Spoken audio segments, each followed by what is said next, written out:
Bueno, hemos querido iniciar un ciclo de conversaciones, de reunión, de intercambio de opiniones con los compañeros de la Central de Trabajadores Ustrabat. Una reunión periódica, con ellos miraremos sobre distintos temas que atañen al movimiento sindical.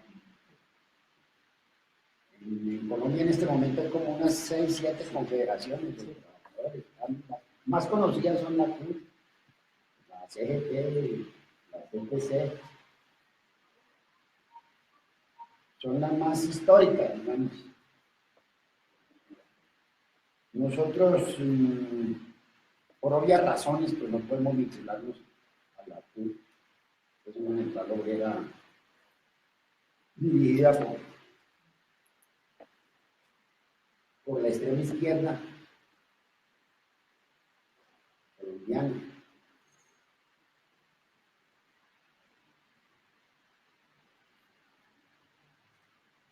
La CTC, que eso no se sabe muy bien qué es.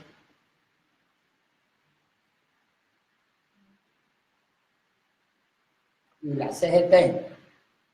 Estas tres centrales, durante el gobierno de Santos, se han vinculado totalmente a la política santista. Inclusive pusieron como condición para participar en el supuesto paro del 14 de septiembre del año pasado, que había que estar en el proceso de paz de Uribe, perdón, de Santos. El movimiento sindical no puede poner, ni los trabajadores pueden poner. Es por lo menos una vivatada o hace parte de un negocio, pero no se puede poner una condición en la táctica.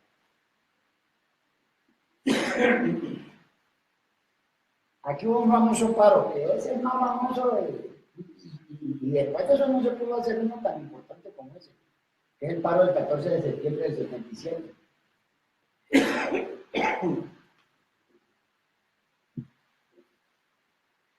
Entonces, cada que van a hacer una pantomima lo invocan.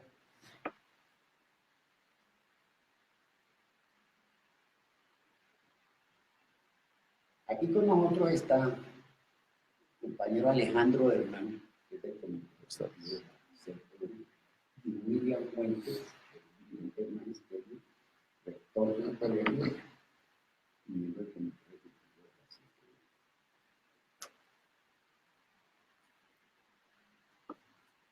Nosotros vamos a librar una batalla por vincularnos a esta central obrera.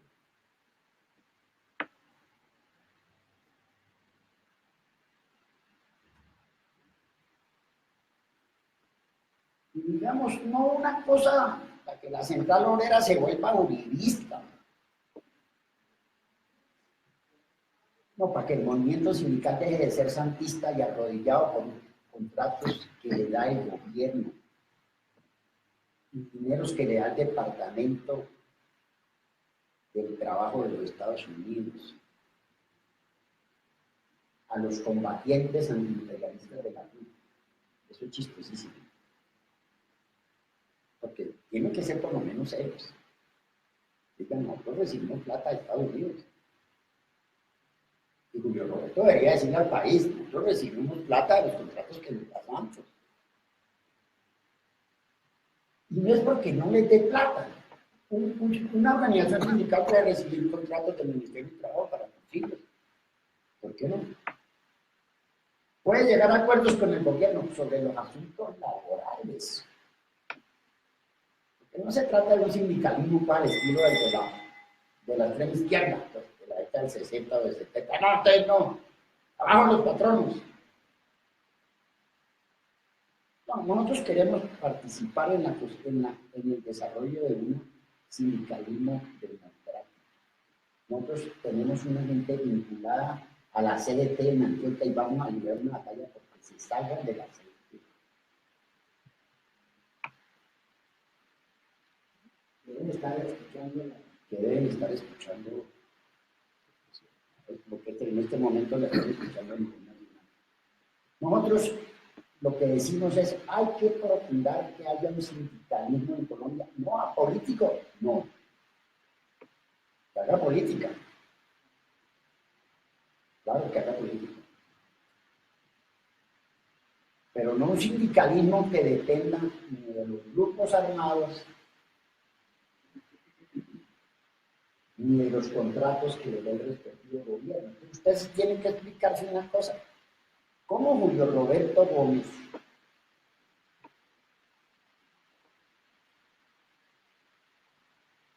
le dan contratos Santos y le dio contratos Petro? Estaba con Santos y con Petro. Y respaldaba el gobierno de Santos con un argumento que dio desde Ginebra. Es que la fórmula vicepresidencial es nuestro compañero Angelino Garzón. Me da mucha pena, pero Angelino Garzón está en el gobierno de Santos. Angelino Garzón.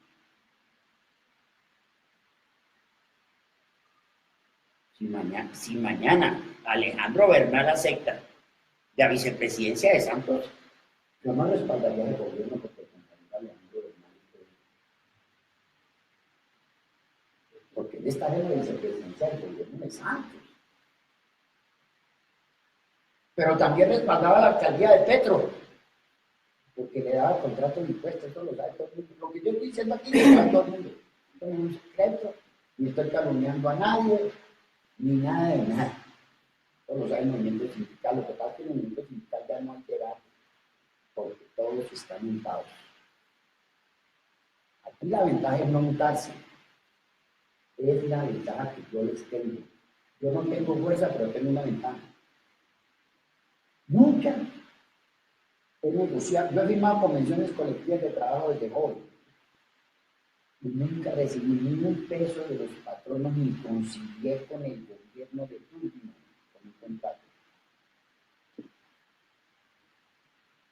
Ni siquiera le cobré la asesoría a los sindicatos. Que es lo peor que hice. Porque era un trabajo. Pero yo creía honestamente que uno no debía cobrarle a los trabajadores.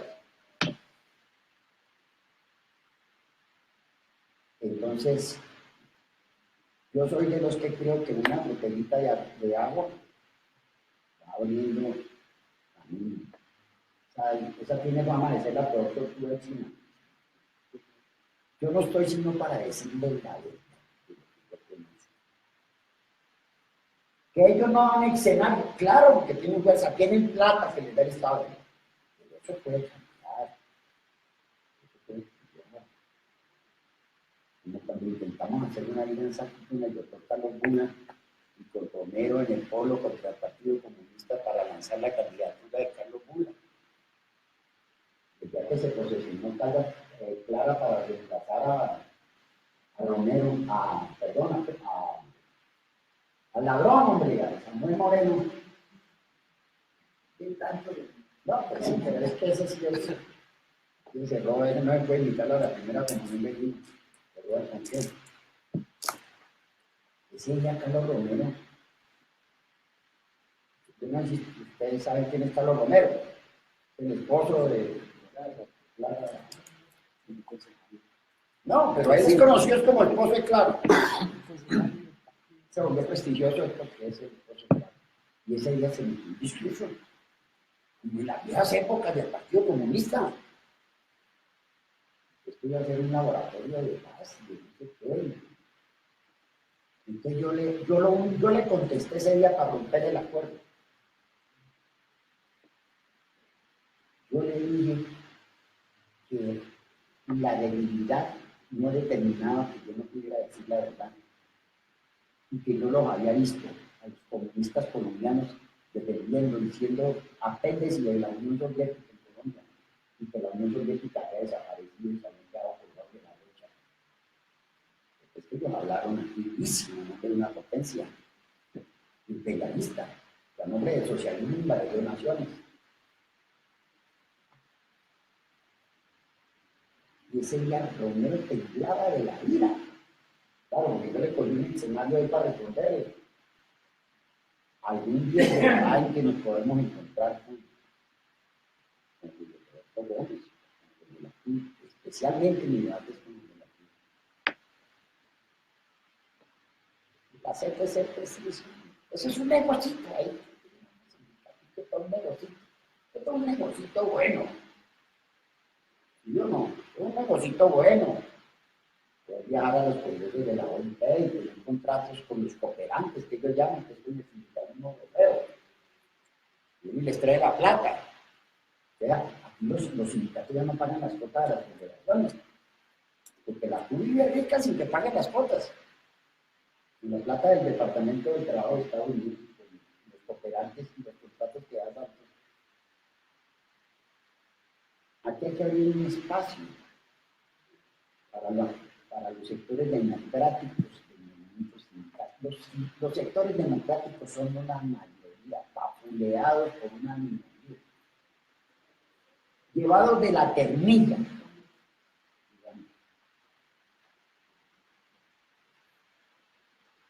Yo digo, la CTU debe ser instrumento de un partido, yo creo que no.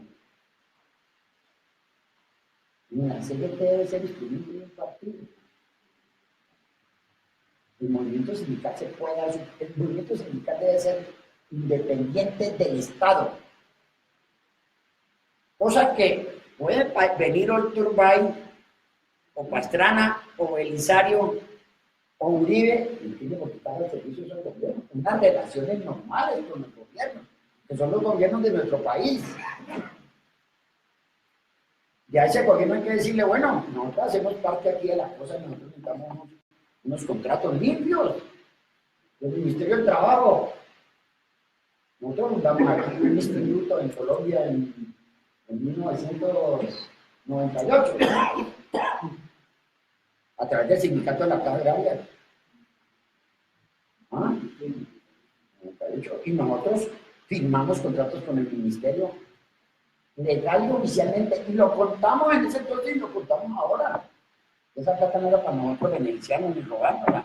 Con eso hicimos unos cursos que además fueron modelos de conciencia en Colombia porque estábamos hasta astronomía. Ya hablamos a los chavales hasta de música, de filosofía, de literatura, de economía, de historia. Y la comida era una comida internacional el día que terminaba el curso para que alguien les explicara de qué país era la comida y por qué pertenecía a la cultura de ese país. Eran unos cursos con la plata, legalmente.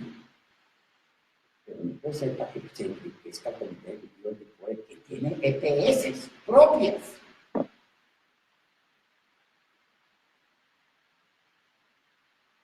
Entonces, el problema en FECODE es que los miembros del Comité Ejecutivo tienen EPS propias. Y de tanto en tanto vienen agitando la salud, la salud, la salud. Sí, la salud, la salud. Incluso ya el gobierno les ha dicho que tienen un negocio. ¿Por qué no explican por qué salió el presidente que estaba hace 4 o 6 meses en el poder? ¿Por qué no explica? En una velocidad tormentosa. No, nosotros hemos hablado con el presidente Uribe sobre esto. En el Centro Democrático, francamente, no es que haya un gran entusiasmo, porque los partidos en Colombia renunciaron a organizar a los trabajadores y a trabajar con ellos desde que comenzó el Frente Nacional. El Partido Liberal jugó un papel clave, porque el Partido Liberal estaba librando una batalla contra la hegemonía conservadora que se dio desde principios del siglo, desde 1900 hasta 1930. Y el Partido Liberal libraba una batalla contra la hegemonía conservadora, pero por todo. Y la hegemonía conservadora se cae por la crisis económica y por la matanza de la bananera. Y se inicia la hegemonía liberal. La hegemonía liberal tenía que ver con la crisis norteamericana de la Gran Depresión del 28, del 30, del 31, esa es famosa. Y Estados Unidos Ustedes saben que la gente se suicidaba, una crisis. Entonces Estados Unidos, ¿qué fue lo que hizo? Estados Unidos dijo, tengo que hacer modificaciones en mi política económica interna y externa, entonces hizo préstamos para América Latina. Y ahí se vino nuestro relativo desarrollo capitalista. Muy importante, de todas maneras, porque se vino una explotación del caucho y de otros recursos naturales aquí en la nación. O sea, que aparecieron se salió adelante la industria de la confección, la industria textilera, perdón, fabricar, proteger, y se vincularon empresas como extranjeras, como Celanese, ¿no? Y empresas famosas del capital nacional, porque hubo inversiones y préstamos para estos países. Y el Partido Liberal se frenteó todo ese periodo, respaldó todo eso, por eso el Partido Conservador no pudo volver a poder, porque se opuso a ese proceso económico de Estados Unidos. Entonces el Partido Liberal asumió la dirección del país desde el 30 hasta el 46, que pierde las elecciones, porque se dividieron para impedir que Gaitán fuera presidente. El Partido Comunista no respaldó a Gaitán, sino que respaldó al candidato de la oligarquía liberal, a Gabriel Turbay, acusando a Gaitán de lo mismo que nos acusan a nosotros de racistas. Ellos son expertos en acusar de racista a todo el mundo. Ellos son fascistas de izquierda. Pues tenemos pruebas históricas. El Partido Liberal jugó un papel y el Partido Liberal creó la CTC. Y el Partido Conservador y la Iglesia inclusive se oponían a eso hasta que la Iglesia y el Partido Conservador se vieron relegados y entonces crearon la UTC. Lo crearon en el gobierno de Ospina Pérez, que es el que fue la presidencia ante la división del Partido Liberal. Pero se vino, pues, el periodo de la violencia, el Partido Conservador no reconoció sino a la UTC durante toda la violencia, golpearon a la CTC, y después cuando viene el Frente Nacional hay que apurar porque esto no, el tiempo no es ilimitado, porque los compañeros que hoy van a hablar, y resurgió la CTC con el respaldo del apoyo del Partido Liberal.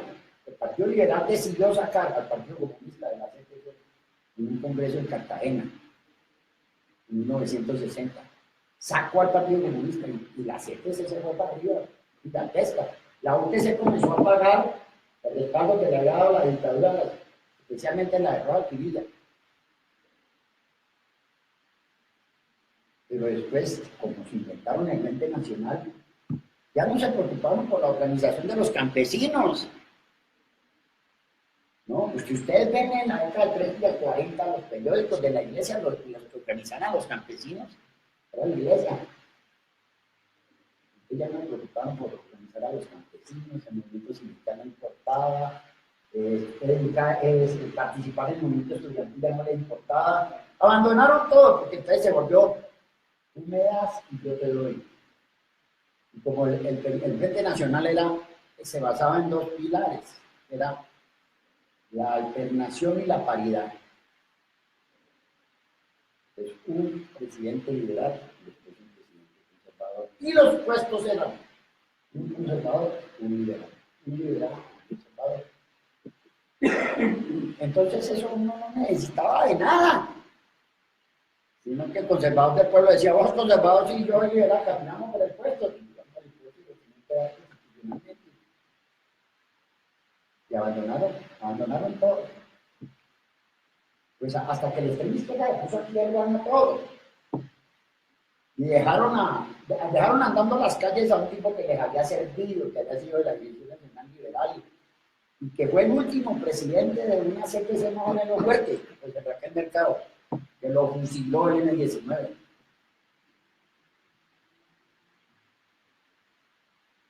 Pues el M19 de Navarro. Esto no es otro M19. Petro, es el mismo M19.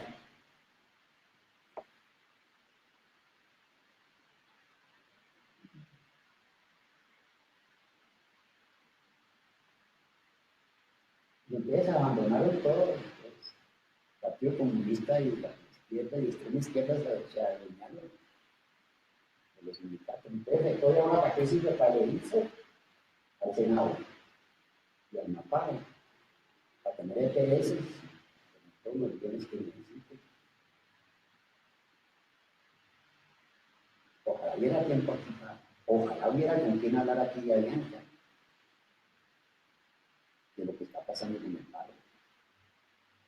Yo le decía ayer al senador José Tulio y a Wilson Córdoba, que es representante de la Cámara, miembro de la Comisión Séptima, yo por mi vida y por mi historia, leyendo todos los libros de peticiones, pero hay que mirar la táctica que se aplica para determinar los libros de peticiones, porque sobre bases justas del hambre del pueblo es que se ha hecho terrorismo en Colombia. No, como el pueblo aguanta de hambre, pongamos bombas. Ese es un criterio oportunista. Esa es la palabra, perdón, oportunista. Es un criterio oportunista.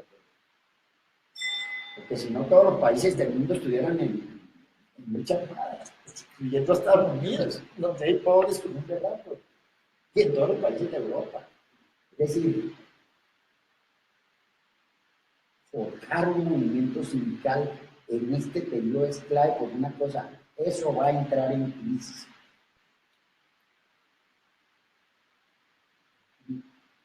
Varios de estos dirigentes van a pagar lo que hicieron durante el gobierno de que ponerse a la cola de la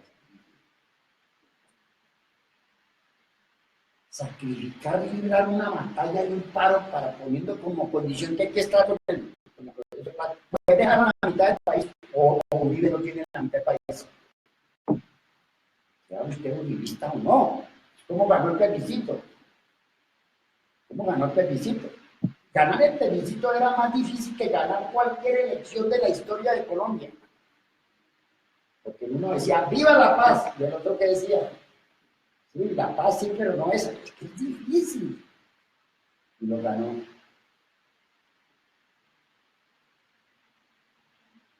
Pero las centrales sindicales, yo les voy a poner otro ejemplo de cómo se maneja una cosa correctamente. Y eso se lo va a uno Robledo. Porque es el paro de los campesinos, de los productores agrícolas en el 2013, en plena campaña electoral. Decretaron el paro. ¿Ustedes se acuerdan del paro del 2013? ¿Ah? El paro que dio eso. Eso no existe y se le vino encima. Ese paro lo decretó Dignidad Agropecuaria. Ustedes lo recordarán.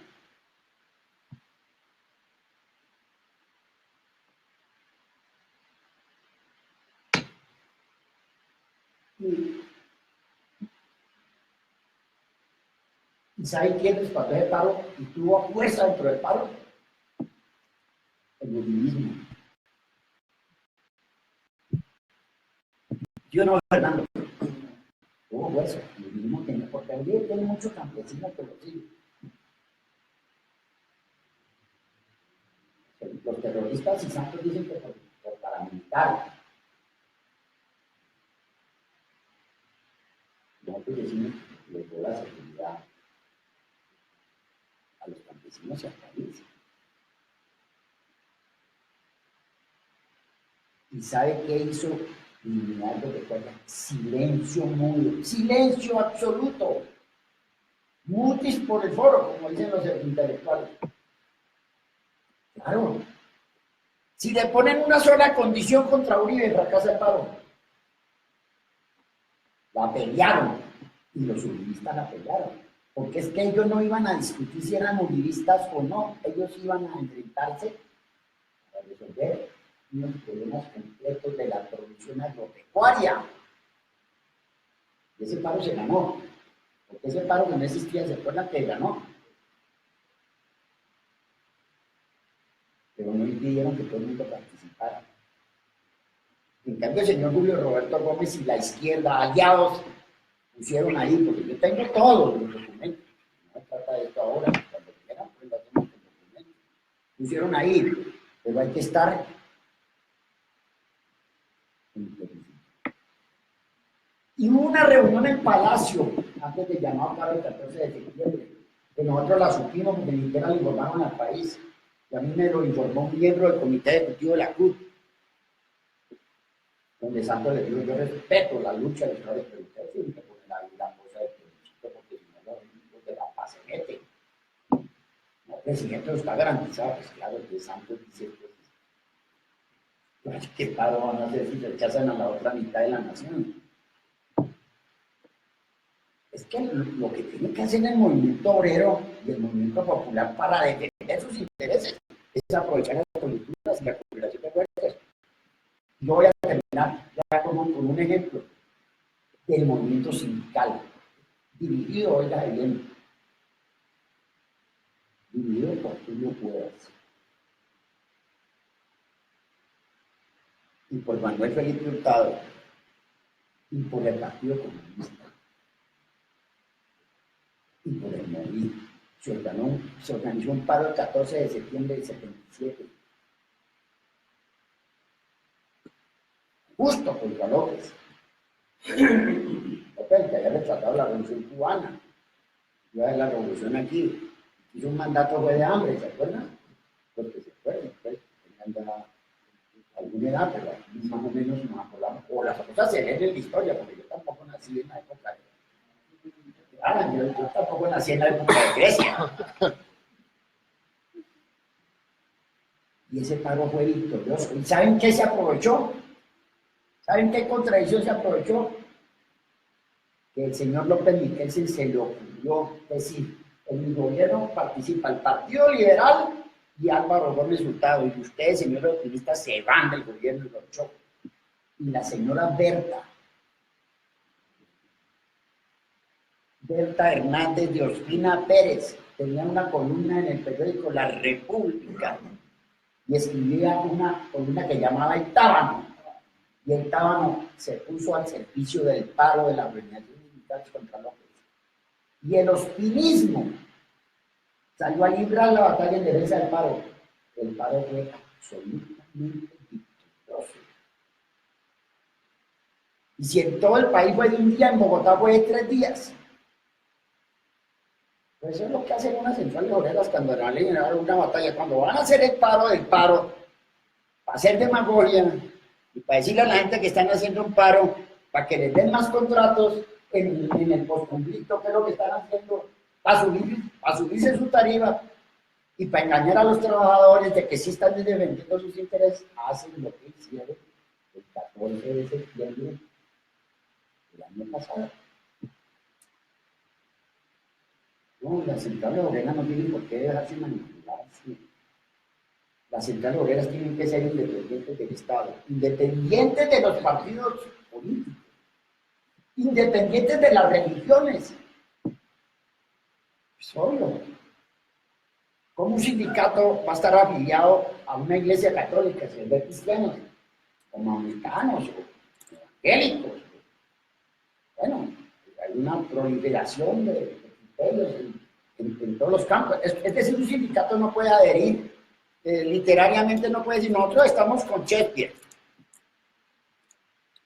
y estamos contra Gabo, porque a nadie le pregunta qué opinión tiene sobre la literatura, a ningún trabajo se le puede preguntar qué opinión tiene sobre la iglesia. Los trabajadores son libres de tener su partido político. Las centrales obreras tienen que unir a la gente en un propósito reivindicativo o político para modificar sus condiciones y aprovechar las contradicciones que hay en la sociedad. A favor de la lucha, no en contra de la lucha. Aquí lo que utilizaron fue las contradicciones para vivir el gobierno antes. Es decir, derrotar a los trabajadores. Esto que estamos hablando aquí, no hay quien lo denuncie, no hay quien lo saque en la prensa, no hay quien lo diga. Pero la gente nunca dirá, y el día que cambie la correlación de fuerzas, pues aspiramos a hablar un poco más duro. Entonces, el titular que le hemos puesto hoy podría ser casi que al contrario. No los partidos políticos frente a las centrales, sino las centrales frente a los partidos. Los partidos tienen que ayudarle a las centrales a defender los derechos de los trabajadores. El código del sustantivo del trabajo. Se hizo código, se sistematizó. En el periodo de la grandeza de la CPC, dividida por el Partido Liberal, con gobiernos liberales. Obvio. Cojan el código de trabajo y verán que casi todas las reivindicaciones fundamentales están del 30 al 45. Porque no había legislación. Aquí no se avanza, sino que se retrocede. Los únicos que avanzan son los dueños de las centrales. Los únicos que avanzan son los jefes de RECODE. A los jefes de RECODE no ha habido que uno denuncie. Este es un aparato que realmente no está luchando por la educación, ni por nada. Ni por nada. Todos son millonarios. Es mejor ser directivo de RECODE que ser senador. Pregúntenle al doctor Jaime Luzán cuánto tiene. Y va para el Senado. Y la plata que tiene no la consiguió de senador, la consiguió de maestro. Y vaya, pregúntenle a mi amigo de Vara. Maestro, es que le pagan 1.500.000 y la casa vale 2.000 millones. ¿Cómo es esto? Unos dirigentes sindicales de la CUT que salen en la televisión al lado de la gente que está llenando la batalla en Avianca, que hace 5 años andaban en las calles sin almorzar, y ahora tienen un carro nuevo y tienen beneficios económicos, tienen de todo. Y uno dice, ¿cómo es? Es que por arte de magia no pueden.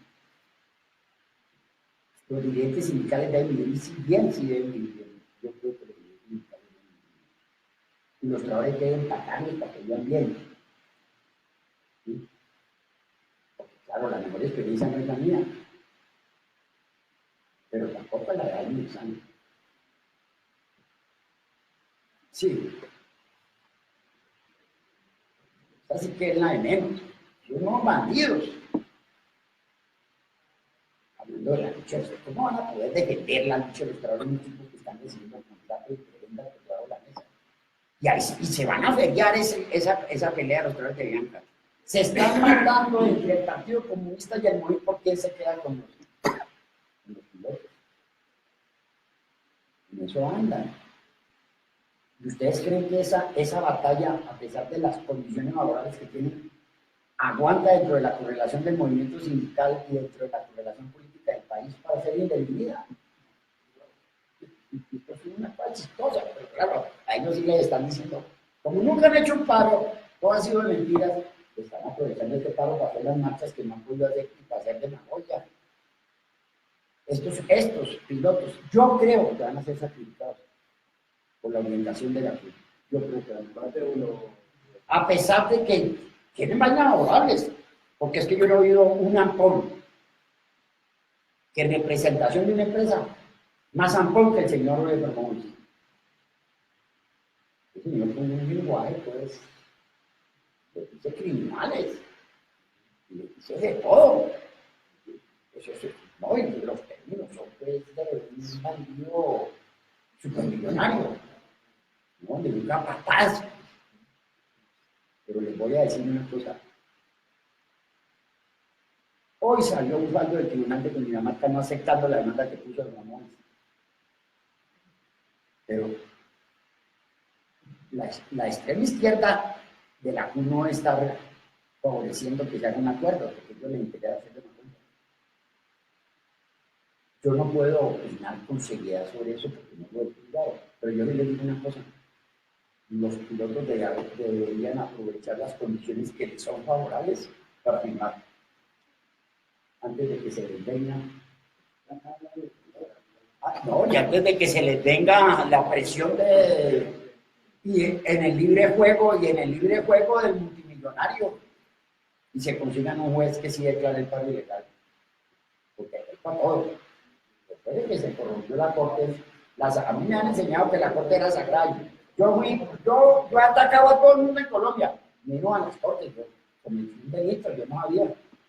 Eran igual de bandidos a los bandidos. Entonces, una justicia así, consigue un juez, que promueve, consigue un juez, liberaliza esa vaina. No, el movimiento sindical tiene que ser para defender a los trabajadores, para defender al pueblo, inclusive no a los trabajadores, sino y para defender a la nación. Y para hacer sacrificios. El movimiento sindical tiene que salir. Esa cosa, a mí no me da miedo inventar a la izquierda, no me da miedo. Yo los conozco, yo vengo de allá y los conozco. Dice las mentiras que dicen y las mentiras que están diciendo en el paro de Avianca. Aquí hay que levantar la frente y decir, esta empresa de calzado, hablamos ahora con los compañeros de eso, tiene 60 trabajadores, tiene dificultades económicas. Yo firmo la convención sin aumento de salario porque mantengo la fuente de trabajo. ¿O no la firmo? ¿O mantengo la vuelta para quebrar a la empresa? Pero claro, que no me vengan a decir que Avianca se va a quebrar por este paro. Hasta que no me hagan demagogia, para un lado y para el otro. Pero el movimiento sindical tiene que aprender a levantar la cabeza. Y lo que hacen, hacerlo con levantando la cabeza. Por eso es que uno puede vivir de hacer cosas que, hombre, perjudican a lo mismo que ellos hacían. Yo creo que tú no puedes ser el ejemplo que deberían de tener estos tipos. Aunque nunca estuve de acuerdo y siempre lo combatí. Pero tú le puedas, un día que le tocó hacer el pago a su jefe en 1971 a Pastrana, era su jefe político, le hizo un paro nacional en marzo del 71.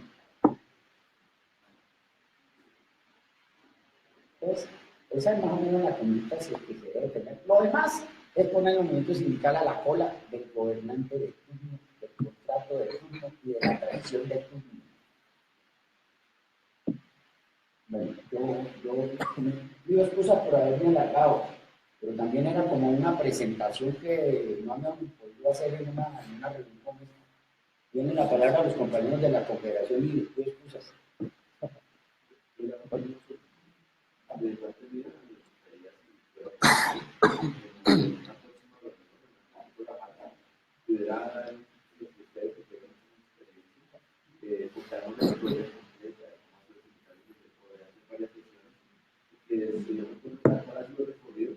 a dónde podemos llegar y tendríamos que lo que tenemos necesario conocer para la y el desarrollo de la OED. Sí, bien.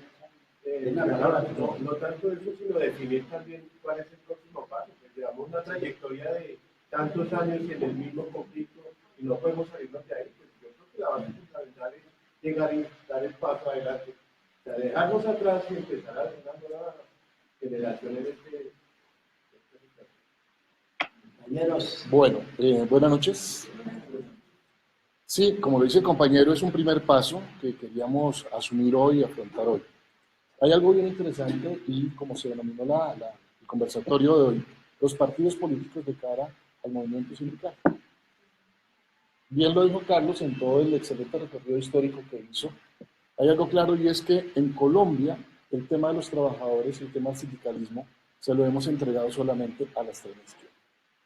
Los demás partidos políticos en Colombia han abandonado este tema. Y se ha constituido un imaginario colectivo donde cada vez que hablamos de sindicalismo, de una vez nos van tachando y nos van ubicando en la extrema izquierda. Ese es un error, porque entonces los partidos políticos no están asumiendo el tema del trabajo, no están asumiendo el tema de los trabajadores y no están asumiendo el tema de las organizaciones sindicales. ¿Qué conduce eso?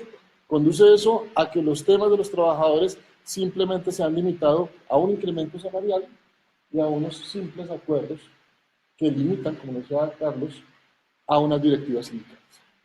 Muchos de las nuevas generaciones no asumen el sindicalismo, no les gusta el sindicalismo. ¿Pero por qué no les gusta el sindicalismo? Porque ese mismo imaginario social ha hecho creer que el sindicalismo ya no tiene sentido y no tiene fuerza en Colombia, porque tenemos un sindicalismo sordo. Lo decía Carlos, pasamos de 3 centrales tradicionales a 7 centrales tradicionales. ¿Y por qué se pasó de 7? Porque sencillamente las centrales tradicionales no tenían oídos para las nuevas voces que venían llegando al trabajo y a los trabajadores colombianos. Es muy complejo llegar a que una propuesta o a que una idea de los nuevos trabajadores sea asumida con coherencia y con verdad por parte de estas directivas sindicales. Entonces, ¿eso qué ocasionó? ocasionó que muchas organizaciones que llevan tiempo en los tradicionales decidiesen dar un paso al lado e intentar hacer una renovación de estos procesos sindicales en Colombia.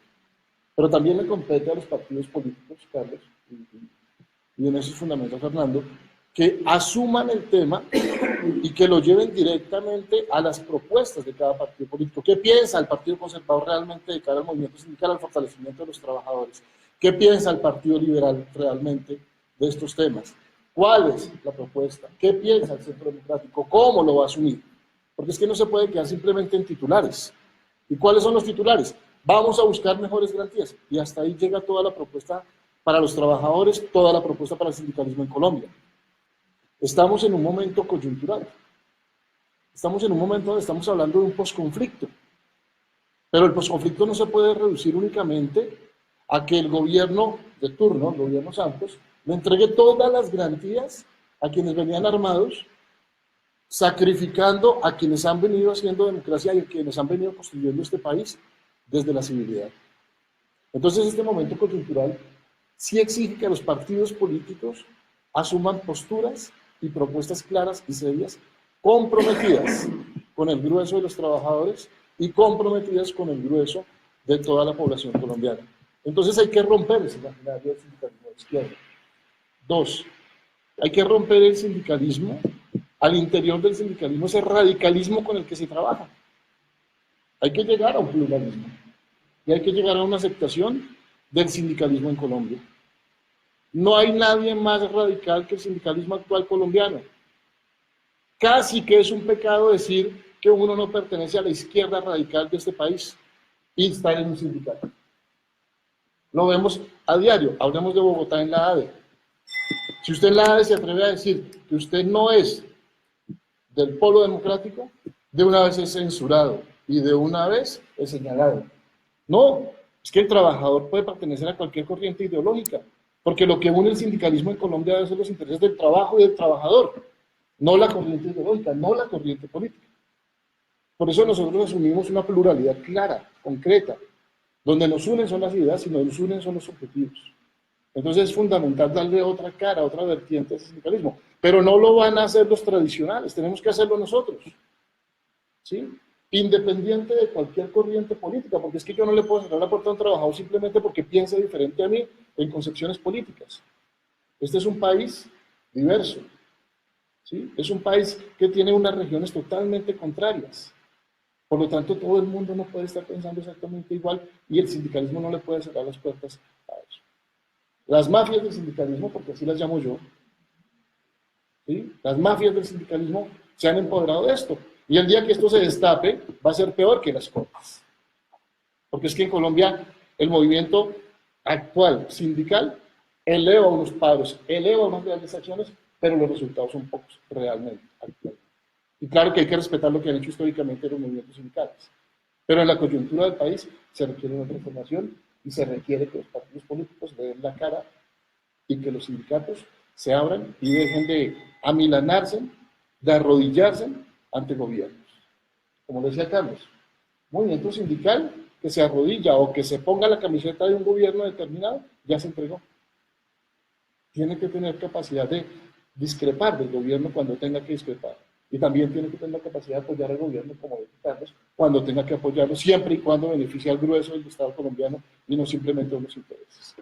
Entonces, en esa medida sí creemos que es pertinente que nosotros, todos los colombianos como trabajadores, todos los colombianos como pertenecientes a esta clase trabajadora, rescatemos el sindicalismo y le demos otra visión, totalmente diferente, pero no viendo a los partidos políticos al otro extremo, sino involucrándolos. No para hacer política, o no para hacer politiquería, corrijo, pero sí para construir una verdadera política laboral. Y si queremos un posconflicto, tenemos que estar ahí. Porque el posconflicto no se puede quedar solamente con los amigos. Eso es un poco la postura que quería colocar. Gracias. Compañero William Fuentes. Compañeros, muy buenas noches. Muy complacido de poder compartir con ustedes en ese objetivo tan bueno con el que están pensando, donde se puedan tocar diferentes temas que son atinentes a lo que está pasando en el país. Y en buena hora ustedes han tocado esos temas y empiezan, hoy lo entiendo con el sindicalismo, que van a seguir hablando de otros temas, entendiéndose como una organización política, una organización que hace parte del país y que mira al país de una manera y lo interpreta y piensa también en el desarrollo y el futuro de lo que puede ser el país.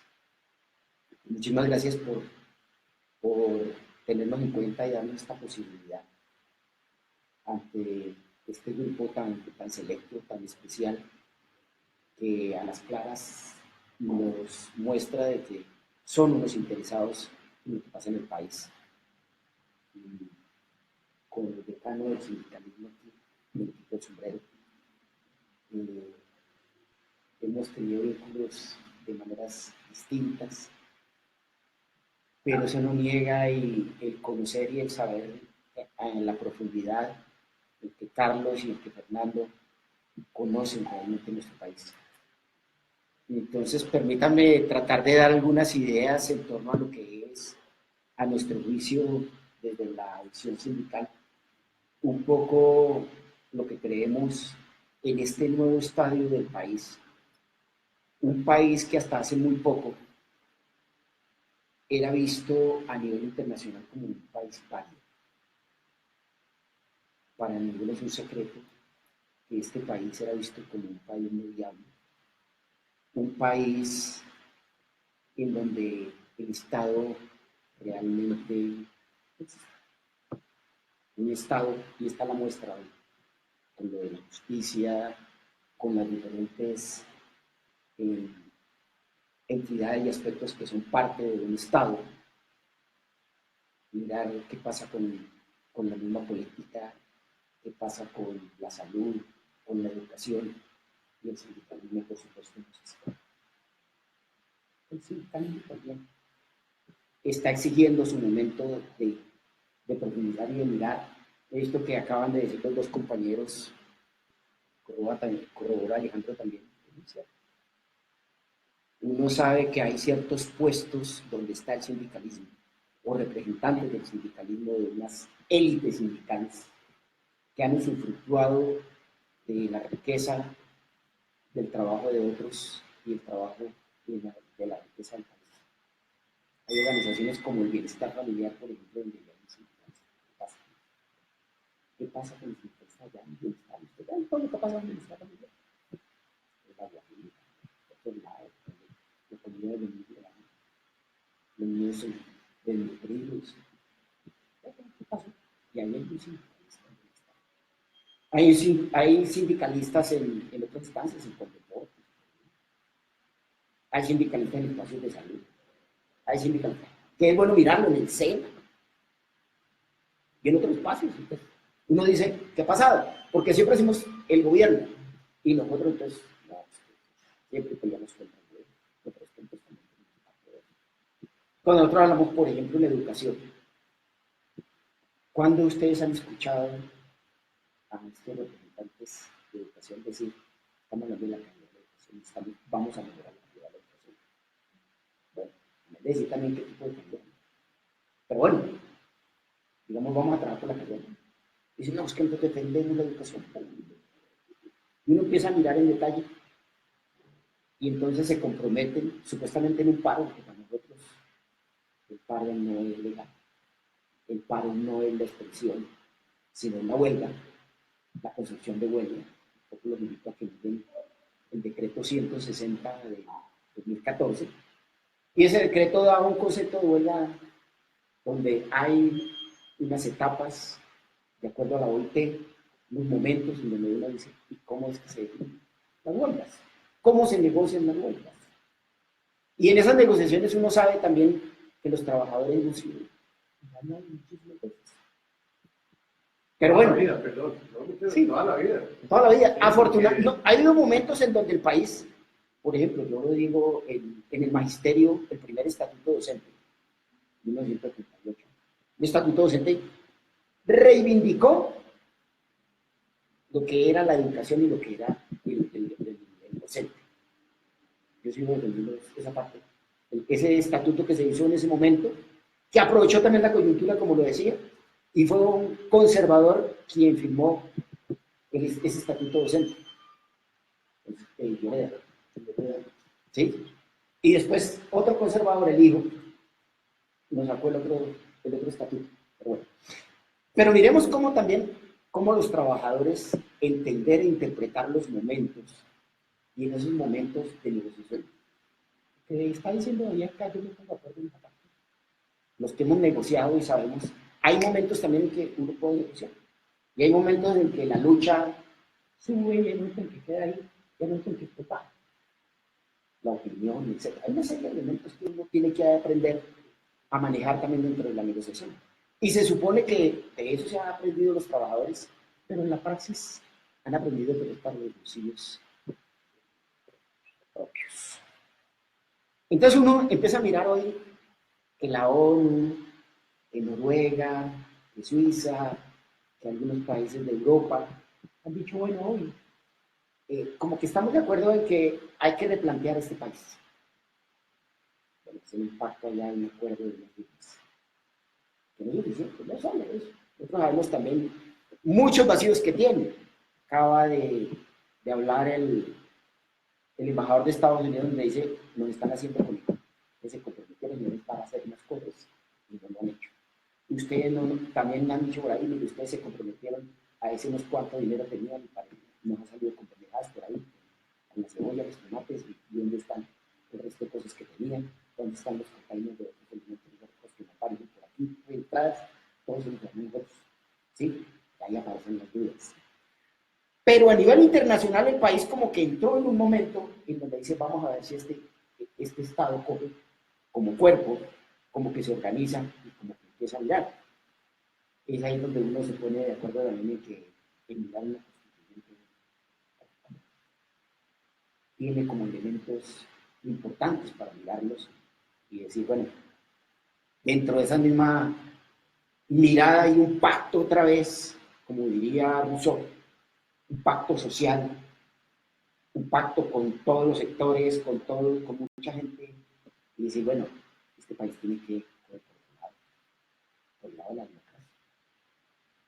Esa democracia que para nosotros de alguna manera determina la OIT, la democracia que habla de esa organización tripartita, donde los empleadores, los empleados y el Estado, todos, tenemos que ver con todo.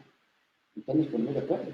Y el trabajo, como decía aquí mi compañero, para nosotros es importante. El trabajo cobra una importancia en donde entonces volvemos a traer el ejemplo que nos traía Carlos, que creo que viene como anillo al dedo al momento. Es que lo de Avianca sí. Uno, como decía por ahí nuestro amigo en medio en otro momento, cuando uno le decía, no, pero hombre, ¿cómo es que uno va a estar de acuerdo? Porque uno sabe que en organizaciones sindicales han sido súper permeadas y en educación con mayor ideas de esa concepción fabiana y concepción de la combinación de todas las formas de lucha, etc. De cosas que hemos oído en la comunidad. Y uno se encuentra de que ahí ese tipo de concepciones se expresaban y se expresan en todo. Entonces, Jaime Duzán decía, no, cuando me le decían, no, pero ¿cómo así que se concentraron y todo eso? Y como que justificaban todo ese tipo de cosas cuando uno empezaba a cuestionar aspectos como esos, ¿no? En la combinación de todas las formas de lucha, y entonces decían, no, pero es que así, es que todos llevamos nuestro guerrillerito en el corazón, ¿sí? Entonces, a cuento de ese guerrillerito en el corazón, entonces, todo el mundo. Y eso de alguna manera también se expresa hoy en la mayoría de la parte sindical. Y uno dice, en este momento, bueno, cuando empieza el país a coger como un cuerpo, y voy a tratar de hacer un análisis un poco, ustedes lo recibirán y le darán la connotación y le darán de pronto la categoría. De decir, por ejemplo, con relación al plebiscito último que se dio en el país, uno dice que el 62% de la población colombiana dijo, a mí no me importa lo que pasa. 62% no le importó, no votó, no buscó. Y lo que quedó, ese 38%, quedó miti, un poco no, un poco por encima. Y sin entrar en detalle de quién sí o quién no, ni comprometerse con una o con la otra opinión, uno está viendo es que este grueso del pueblo colombiano, como diría Gaitán, el país nacional. Pues creo que en este momento lo interesante y lo importante es que aquí hay que buscar que esa gran cantidad de población colombiana tiene que entrar en una opinión de esa democracia, de cómo comportarse en los actuales momentos, y creemos que la democracia, tanto participativa como la democracia representativa, que en algunos momentos también se exagera desde la izquierda, en esa democracia participativa. Yo les decía alguna vez a mis compañeros educadores, cuando hablábamos de todo, no es que la participación, es que no sé qué, sí, la participación sí, pero es que también a veces, yo les decía, bueno, somos como 48, 49 millones de colombianos. Busquemos donde hay un espacio para que los 49 millones de colombianos nos sentemos y además tiempos para deliberar. No, debe generarse en organizaciones, debe generarse posibilidades de representación y debe generarse también posibilidades de que se exprese de alguna manera, y ahí uno tiene que entender que los partidos hay unos que ya uno ve que tienen alguna organización, que tienen algún sentido, que tienen alguna coherencia, que empiezan a mirar el Estado, ese Estado no puede, que tiene que ser viable en el largo plazo. Pero también veo otros sectores que están como ahí el sector de la izquierda y de la extrema izquierda también está como hablando, pero también habla como muy gaseosamente y utiliza unos términos muy llamativos, muy interesantes, que como que impactan a uno, le gustan, pero al mirarlos de fondo y al escudriñar dentro de ellos no encuentra uno que no son más que unas frases huecas, frases que a veces alojan y manejan, pero no resuelven los problemas del país, ni mucho menos del trabajo. Porque en esa concepción tripartita, pues el trabajo tiene importancia. Y no tendría sentido destruir una empresa cuando esa empresa tiene que servirle también al país. Y a veces con la concepción de que no, es que sencillamente tenemos que ser amigos de todos los patrones. Y entonces a ese concepto de patrón se lo llevamos también a la escuela. Entonces un rector que ha sido nombrado o un gerente en un hospital por unas calidades, porque ha presentado un examen, etcétera, etcétera, o cualquier otro empleado que tenga cierta jerarquía, entonces es un patrón, y entonces hay que darle tratamiento de patrón, y entonces es nuestro enemigo de clase, y hay que también darle uno. Y concepciones como esas entonces rompen, entonces uno encuentra también entidades del Estado en donde hay imposible la gobernabilidad. No hay posibilidad de gobernar. El país anda también. Muchas personas que dicen, algunas personas que tienen algún poder y alguna jerarquía, o sea, yo veo que pasa muchas cosas con la vida. Entonces, algunos sectores del sindicalismo de la izquierda, entonces, también entonces, han terminado controlando ciertos espacios del Estado, porque no es el caso de la educación. Desde luego, esto soporta una administración baja producción, desde luego, ¿sí? Yo creo que lo resiste. Y debe entrar a profundizar mucho más. Aquí estamos tratando de dar algunas ideas de lo que hemos hecho, de nuestra experiencia, lo que es el sindicalismo, la política, que también hemos estado en la administración y aquí en el gobierno hemos tenido esa posibilidad. La vida nos ha dado esa facilidad de poder entrar también en alguna parte del gobierno y mirar también la gestión pública. En un nivel muy bonito, pero bueno, también hemos tenido la posibilidad y eso también tenemos que tenerlo en cuenta.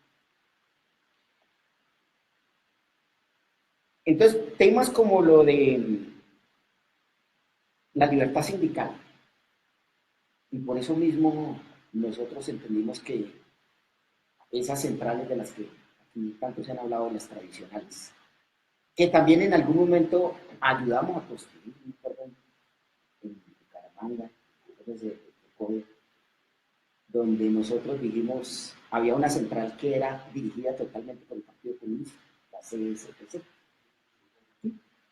Y en Bucaramanga, pues ya fuimos, ¿no? El FECODE y toda la organización de docentes no podemos seguir siendo ya el Partido Comunista y seguir llevados por esa línea política.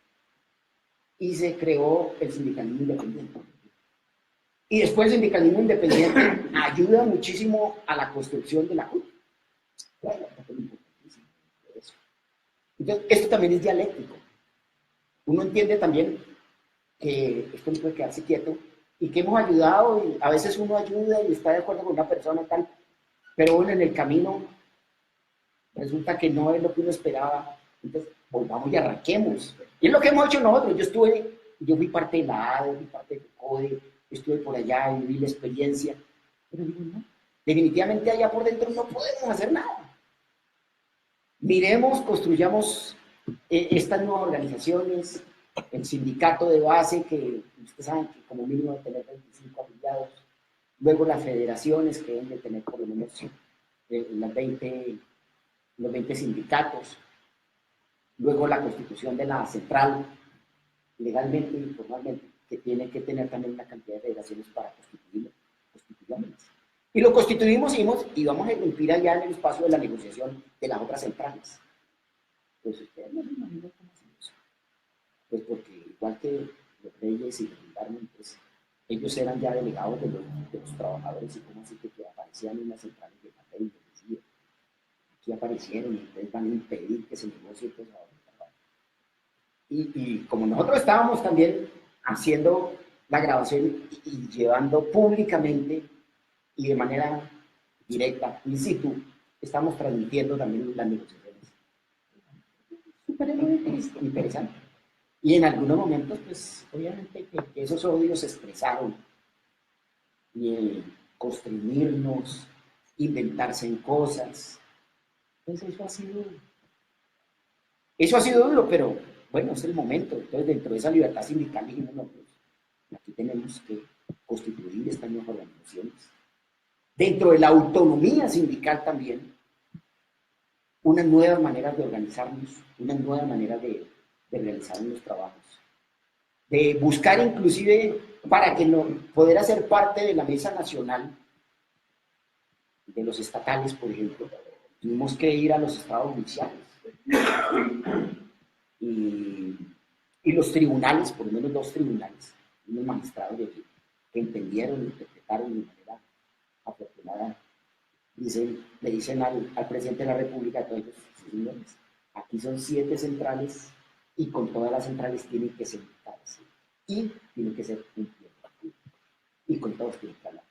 Ahí nos tomaron del pelo, FECODE siempre hizo la mesa aparte, sin embargo nosotros empezábamos, hablábamos de las cosas, los trabajadores del Estado en Altrace también pues tomaban el pelo y se hacía por el otro lado, las otras centrales y nosotros con las otras 4 ahí. Y esas 3 tradicionales, el día de la negociación a la 1 de la mañana por allá llegaron aumentos salariales, sí, señor, definida por las 3. Eso está mandando. Las otras 4, ¿qué? No, con ese aumento salarial. Imagínense, si era el aumento, el salario mínimo se tuvo en cuenta del 5.79, fue la inflación y lo que sea. Pero nos meten también una reforma, y en esa reforma va el 3 nomás. 3 puntos no van, ¿no? El IVA del 16 al 19 no lo aumentaron. Y esa negociación era más o menos en mayo o junio, y ya iba corrido como de otros 3 puntos. Entonces subía casi de 11. El aumento de los trabajadores ahí,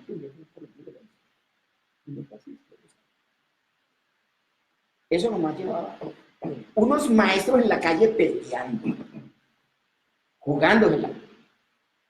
Y entonces los otros hablando de la apoteosis, compadre, que no sé qué. Pero perdón, es que volvemos al mismo tema. La situación es, decimos nosotros, estamos inconformes con esta parte, se sientan a dialogar, a hablar, ellos hacen su negocio, y lo mismo los trabajadores quedan nuevamente por fuera. Entonces, ¿cuál es la idea ahí? O sea, ¿cuál es la central como tal que debemos llevar? Sí, pues de hecho nosotros sabemos, o ha sido la experiencia en la parte política y en la parte social, la correlación de fuerzas. Es un elemento interesante. Creo que en la correlación de fuerzas es un elemento que nos ayuda muchísimo a determinar muchas cosas. Hoy nosotros como central tenemos 6.000, 7.000 trabajadores a nivel nacional, pues que ya es un momento interesante. ¿Sí? En su momento también la CUT tuvo algunas negociaciones, daba la experiencia de lo de FECODE en su momento también con lo de el estatuto docente, para no mirar que todo ha sido derrotas. Aquí nos queda por definir varias cosas. Por ejemplo, hablábamos del código laboral, que data de los años 60. ¿No? El partido liberal es el reconocimiento del 30-45 de Alfonso López Humarejo. Bueno, por ahí más o menos. Y resulta que ahorita tenemos el artículo 53 del Estatuto de Trabajo, que está ahí en la Constitución del 91. Además, para actualizar todo lo que tiene que ver con esto, más la normatividad de lo de la OIT, de todos los elementos importantes del desarrollo que han venido dándose en materia laboral, en reconocimiento a los trabajadores, que tienen que hacer parte, y que mire, desde esa fecha a hoy, hay que actualizar. ¿Con qué? Con el Estatuto del Trabajo. Ese es un aspecto, por ejemplo, que nosotros incidimos bastante hoy en la mesa de negociaciones a nivel nacional. Y creemos que ese punto, por ejemplo, vale la pena haber estado allí y vale la pena empezar a negociar. Empezar a mirar cómo es ese Estatuto del Trabajo y cómo ese Estatuto del Trabajo también tiene que ver con espacios un poco más amplios como el espacio de concertación nacional, donde trabajadores, empleadores y el Estado, de manera tripartita, tenemos que empezar a mirarnos y tenemos que empezar a proyectar también el país. Y luego los partidos están. ¿Cómo más se puede? Este Estatuto del Trabajo nos da la posibilidad de actualizar, por lo menos, de una serie de derechos que tenemos los trabajadores y de asegurar, por lo menos, como lo logramos en que algunos magistrados hubieran dicho, señores de la CNT, señores de CTU, CPS y otros, sí, ustedes tienen que ir allá. Y decirle al gobierno, pare la negociación que está haciendo solamente con la CUT, con la CGT y con la CPC. Paren esa negociación y tienen que ir todos. ¿Sí? Ahí vamos.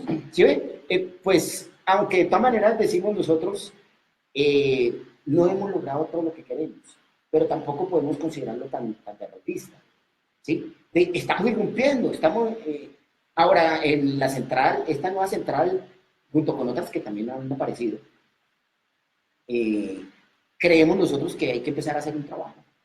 Y en ese trabajo un poco nos hemos estado acercando, hemos encontrado con algunos senadores también, hemos encontrado con algunas personas. Y por ejemplo, entendemos, para el caso del magisterio, y no solamente el magisterio, para la educación en general, Sistema General de Participaciones. ¿Qué es eso? ¿Cómo se va a financiar la educación, la salud y el agua potable? 3 aspectos importantísimos para el país. En el 2016, hasta el 2016, había una ley que había definido el Sistema General de Participaciones y cómo van los dineros para eso y cómo se va a garantizar. Esto, señor Santos, se hizo, perdón la expresión, se hizo el pingo y no dejó ahí. Entonces, este año, el presupuesto de educación, no sabe, de agua potable, tampoco, ¿sí? Para el 2017 eso no va a haber, perdón, para el 2019. En el presupuesto de educación. No, en el presupuesto sí. No. En la reforma. 55.35 billones fue el presupuesto del 2017. Para el 2018 es 55.34. Bajo el presupuesto de educación. Pero lo que yo voy es que esa posibilidad de de hablar de los dineros, de los recursos, eso va a estar en el Congreso. Algunos quieren, y FECODE se puso de acuerdo, para tratar de que sea el señor Santos el que el Congreso le autorice y le dé carta blanca para que él saque un decreto y defina eso. Entiendo yo, y ojalá el Congreso de la República, o por lo menos los 3 senadores y los 3 representantes de la Cámara, que hacen parte de la Comisión del Estatuto Docente y de la parte del Sistema General de Participaciones, yo creo que no le van a dar esa carta blanca abierta a Santos y a FECODE, que ya lo tienen negociado. Ya lo tienen negociado para sacarlo, ¿sí? Y no les interesó nada. Y eso era lo que decían que habían ganado en el mercado. Nada, no se ha resuelto nada. Pero nosotros estamos estudiando, estamos mirando, estamos analizando, y entonces aquí también tenemos propuestas en donde seguramente vamos a tratar de buscar la ayuda de Luis para que nos ayuden allá en el Congreso, para mirar esos temas, para mirar la educación de otra manera, para mirar el sistema general de participaciones de otra forma también, y esa ley, que tendrá que ser una ley orgánica, tendrá que permitirnos otras cosas. Pero es que aquí deben de haber siempre líderes acá que participen obviamente por los trabajadores. Es que lo que nos debemos nosotros siempre enfocar es en los trabajadores, es la parte principal. Nosotros no nos podemos siempre desviar por la parte económica. Obviamente es fundamental y hace parte, pero es que el trabajador es donde queda todo momento, siempre al lado, y los grandes están hablando, negociando, controlando. No, el trabajador siempre debe ser visualizado centralmente, es la parte fundamental. ¿Sí? Sobre él siempre debemos de estar ahí enfocados. Ellos siempre deben de estar presentes en todo.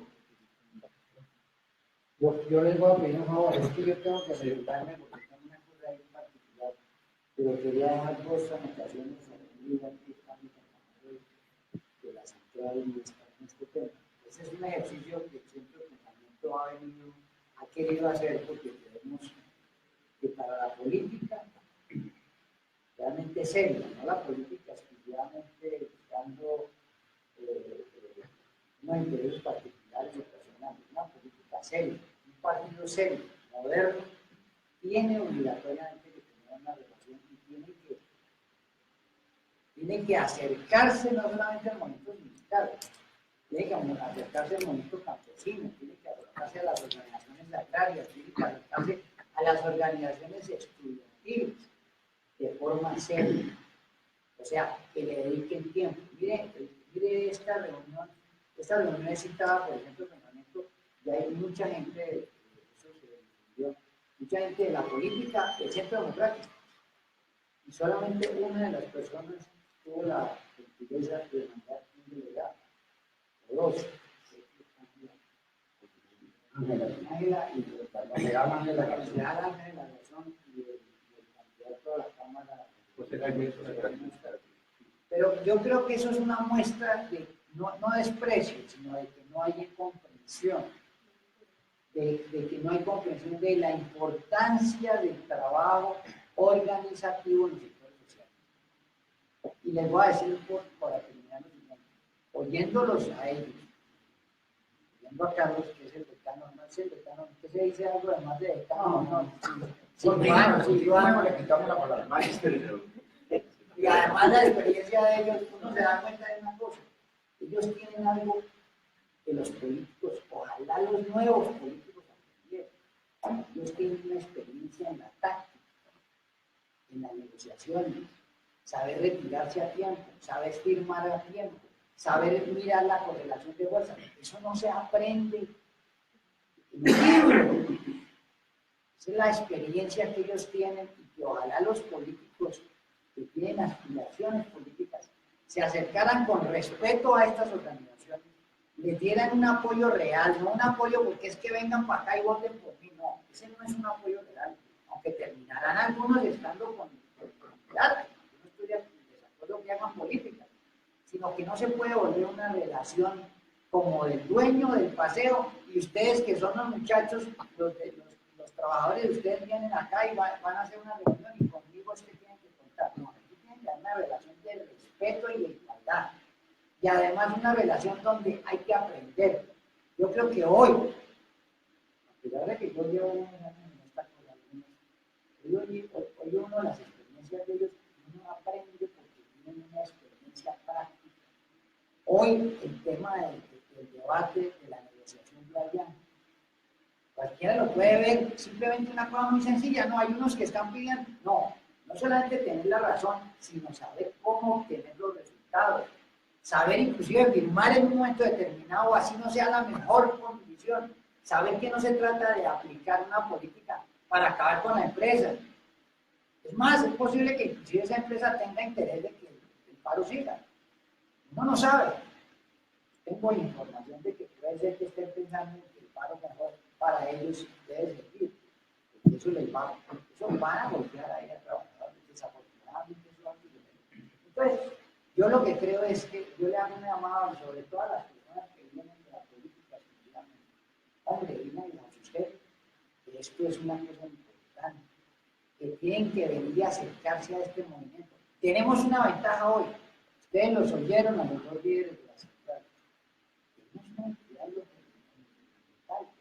Ellos no tienen por qué decir mañana yo estoy con él. No, ellos tendrán su posición personal, pueden estar con el Centro Democrático, otros no, pero tienen una visión sobre el país, sobre el problema del país, sobre una serie de cosas que necesitamos acercar a esas organizaciones y ayudar a esas organizaciones, ayudarlas porque es así que nos las vamos a ganar, o si no, no hay forma. Lo demás es cuento, es utilizarlas, eso no nos sirve, y acercarlas, es venir esos líderes políticos y decirles que ustedes pueden ayudar. ¿En qué podemos ayudar? Que hay una comisión sobre un tema laboral allí, de la Cámara, ¿en qué les puedo ayudar? Es con esa actitud, no con la actitud de utilizar. Yo creo que eso es necesario, el respeto a las organizaciones sindicales y a todas las organizaciones gremiales. Lo que pasa es que aquí no tenemos organizaciones gremiales porque las despreciamos. Aquí hubo un paro de agrario, el paro participamos nosotros, y el que se quedó con la organización se llama Dignidad Agropecuaria, que es Jorge Robledo, pero nosotros ¿qué hicimos ahí entonces? El Centro Democrático participó, miles de ciudadanos, miles de campesinos participaron en el paro. Estuvimos pendientes de ese paro, pero terminó y nosotros no hacemos ninguna organización ni compramos nada. Yo creo que esa es una iniciativa y les agradezco a los compañeros de entonces, le voy a pedir a que me recoja el computador apenas termine. Permiso. Alejandro iba a hacer un comentario. Bueno, sí, un poco en torno a lo que tú decías. Yo hice una expresión cuando se terminó esta mesa de negociación con el Estado este año. Les decía yo, el bebé, y el bebé decía, refiriéndome a la central, nació caminando. ¿Y por qué nació caminando? Porque por primera vez en la historia de Colombia logramos romper eso que tú dices, esa confabulación de fuerzas que tiene el gobierno, en este caso el gobierno Santos, con algunas de las centrales tradicionales. ¿Y por qué logramos romperlo? Porque utilizamos las vías jurídicas. No nos quedamos en el cuento de las vías de hecho, sino recurrimos a las vías jurídicas. Este es un Estado social de derecho, pues las normas están para ejecutarlas. Y lo hicimos.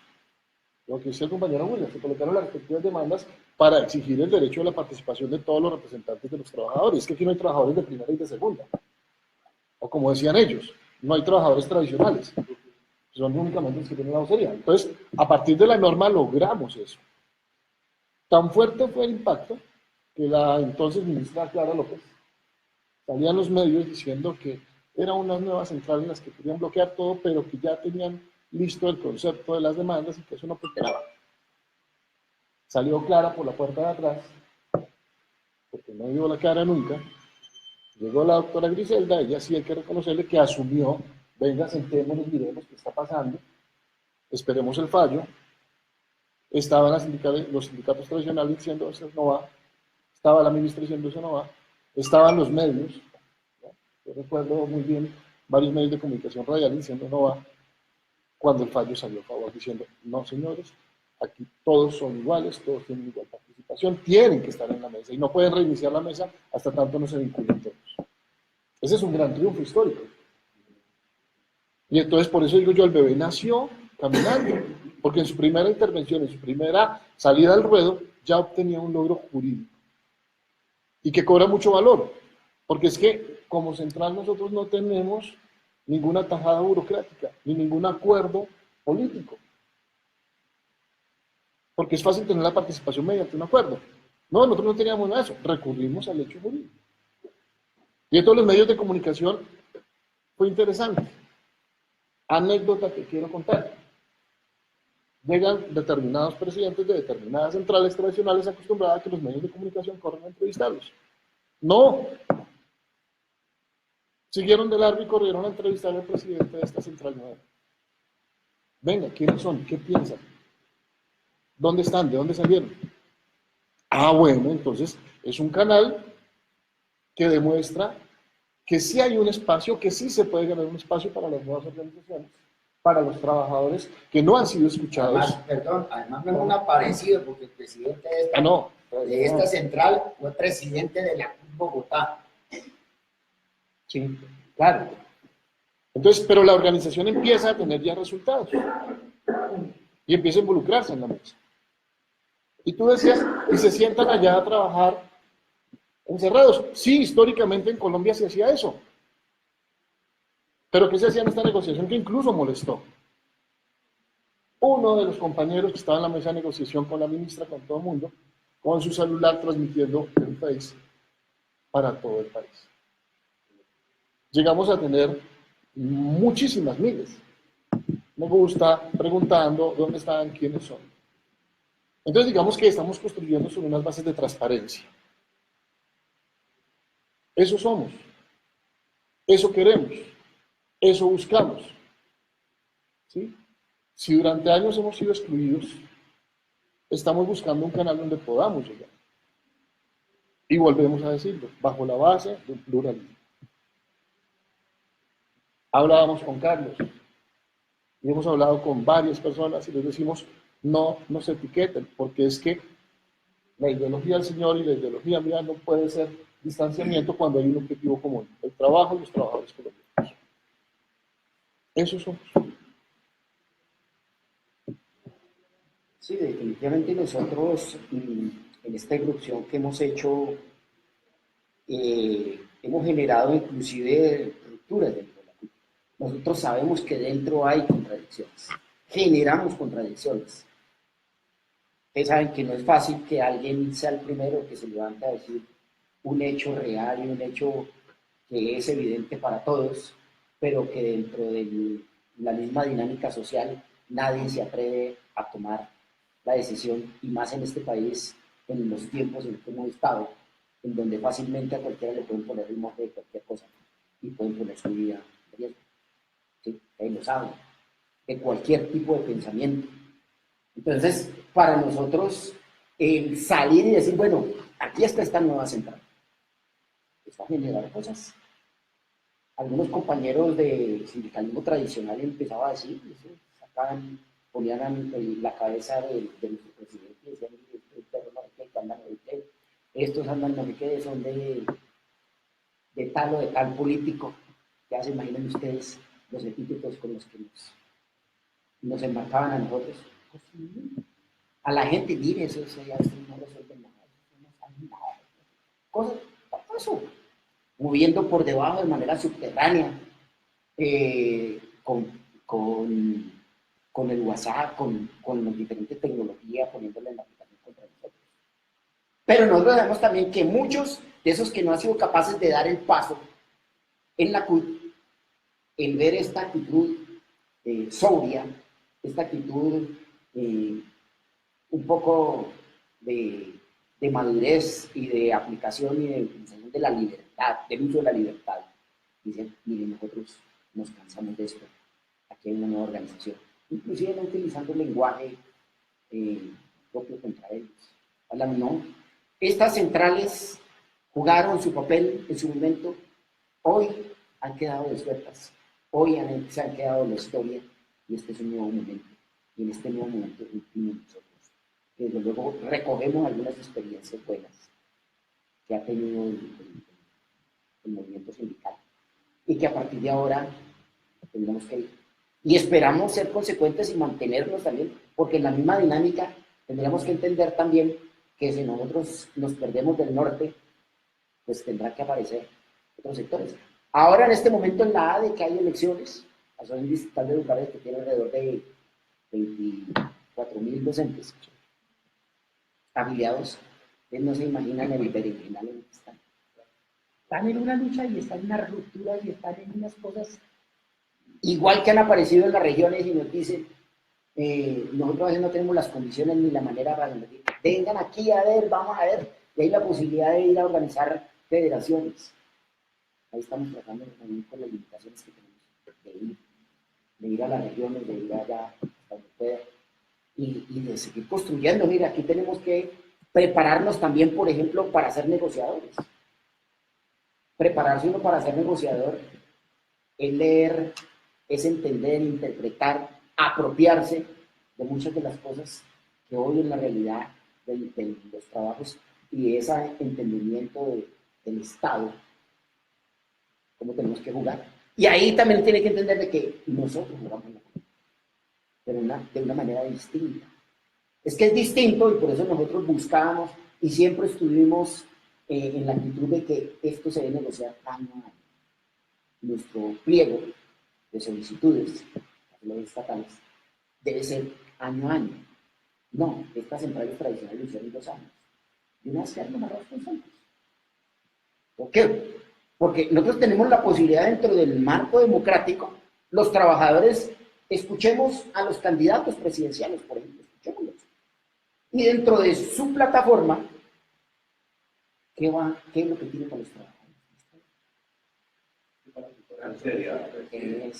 Y después en el plan de desarrollo, papá, Hay que involucrarlo. ahí tiene que incluirse. Y es una concepción política distinta.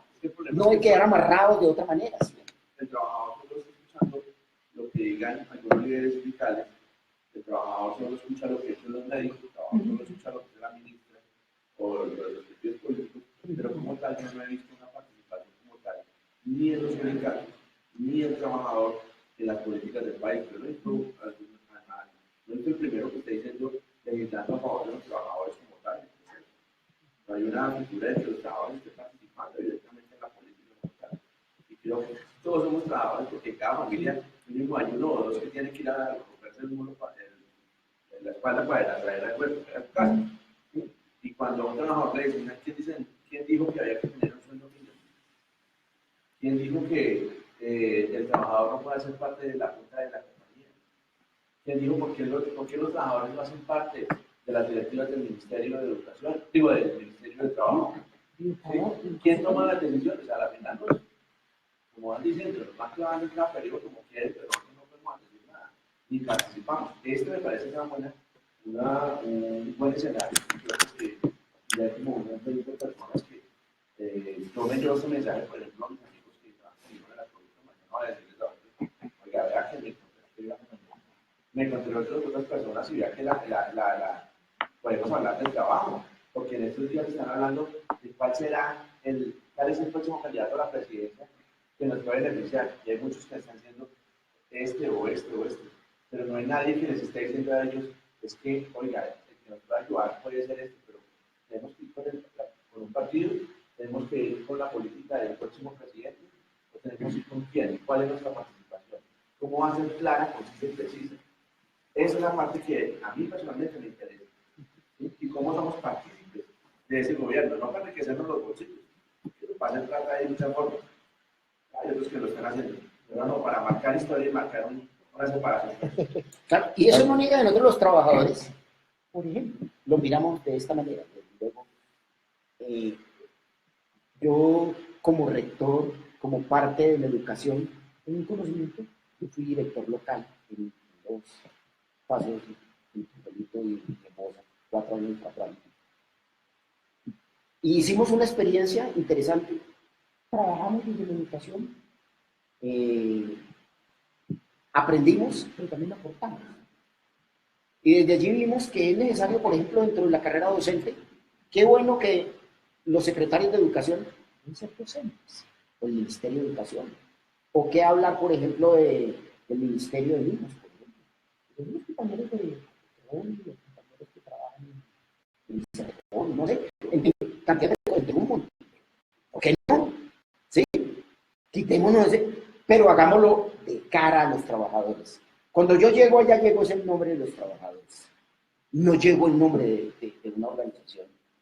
Y llego pues a llenarme los bolsillos o de unos empresarios que me ayudaron para que yo subiera y entonces tengo la deuda de pagar lo que me pagarme la campaña. ¿Sí? Es una mirada distinta. Y ese es el problema de lo que dijo el Carlos. El trabajador, no, es que yo mismo y yo quiero, y yo quiero, y yo quiero, y yo quiero. Más hay muchos trabajadores que no dicen yo me comprometo o yo cumplo, yo hago. Muchos entran al sindicalismo para arroparse con una cobija del sindicato y hacer perezosos, roñosos y darle problemas a las compañías. Ya tiran casi a quebrarlas. Por ejemplo, hay un ejemplo muy claro, como por ejemplo el gobierno de Alemania, donde por ley están en las juntas de las empresas los trabajadores. Si estamos mal en la compañía, pues vamos a congelar sueldos mientras la compañía levanta. Si la compañía levantó, pues vamos a mejorar los sueldos. La participación del trabajador. No se puede hacer, por ejemplo, lo de Clara López. Por ejemplo, Clara López, consentida de la CUT, participaba en las reuniones del comité ese que ellos tienen, las tres centrales, ¿cómo es que llama? Es que se me ha olvidado el comité ese que ellos tienen, de las tres centrales, el Comando Nacional Unitario, gracias, participaban. Clara iba, y Clara era la que pedía la palabra para poner la condición de que podían participar en el paro únicamente los que estuvieran en el proceso de paro. Y después ministra del Trabajo. Y después de ministra del Trabajo, suave, suave, sale de ministra del Trabajo y ahora firma con la ASI un acuerdo electoral con el argumento de que ahora sí hay que hacer la revolución. ¿Cómo así? ¿Cómo así? Es decir, si alguien es puntal de la FARC en la izquierda y de Santos, es Clara López. Es decir, no se puede seguir jugando con la gente. Lo que han hecho es jugar. Llevamos un periodo más o menos de 15, 20 años donde están jugando con la gente. Los grupos de izquierda, los dirigentes sindicales, que nos dicen ser defensores de los trabajadores, están jugando con la gente. Pero el juego se les acaba. Y especialmente por una cosa, en FECODE y en CACUL y en varias de las centrales obreras, hay una cueva de Rolando que va a estallar, porque las sociedades basadas en el vanidaje estallan como estalló la de la Corte Suprema. ¿Quién iba a creer que el fiscal anticorrupción fuera el más corrupto de todos? Pero ese fiscal anticorrupción terminó denunciando a todo el mundo. Se les acabó la complicidad. Y eso va a pasar en el movimiento sindical. Yo conozco cosas de terror en el movimiento sindical. Yo sé por qué se fue el presidente de BECODE. Yo sé por qué se fue. Y lo tienen tapado, lo tienen callado. Yo se lo he contado a alguna gente. Pero eso no puede seguir sucediendo. El Gruber sale porque es un ampón. Ellos lo hacen aparecer que se va en comisión para la Confederación Internacional de los Maestros. Sí. Aquí hay una vaina interna en las organizaciones sindicales. Es terrible lo que está pasando. Lo que pasa en la CUE es terrible. Es terrible. Ellos terminan delatándose entre ellos. Por eso hay que ayudarles a que se revienten y que la crisis toque fondo. Por eso hay que empezar a librar la batalla. Y ese pelado que arrancó caminando, como usted dice, hay que impulsarlo y hay que comenzar a hacer las denuncias. Yo he venido haciendo las denuncias, ellos lo saben. Yo tengo una ventaja, a mí me conoce la dirigencia sindical. Y los de BECODE saben que los ando denunciando por tener EPS.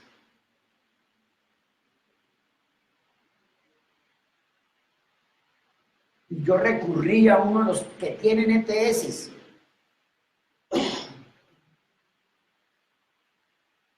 Y no fueron capaces de hacer la denuncia. Pero ellos saben que yo conozco los vericuetos del asunto. como que allá me dice, ese cuento de que esto no se puede hablar porque no. Lo que sí se puede es hablar, lo que no se puede es firmar, ni abusar de firmar, pero sí. Aquí desde que José Antonio Galán no quiso firmar la traición de Zipaquirá, se puede hablar. Pues lo que pasa es que el que habla corre el riesgo, pero vale la pena correr el riesgo para ayudar a que venga una crisis en las centrales sindicales y para que los trabajadores puedan tener un instrumento que defienda los intereses. No puede ser que lo que decía Fernando, no puede ser que los partidos vengan y digan, vengan, ayúdenme. Entonces hay que ayudarle a Petro. A Petro para acabar con Bogotá, pero aquí tuvo el respaldo de quillos y troyanos. ¿No? De manera que le agradecemos mucho que hayan venido. Tomémonos un tiempo para despedirnos, agradecerle mucho al anfitrión de este sitio y a ustedes agradecerle inmensamente que hayan venido. Gracias. Muchísimas gracias.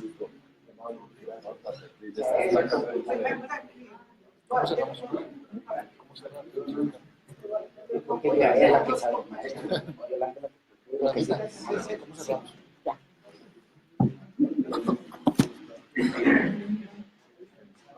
Me está escribiendo Fernando, estoy siguiendo.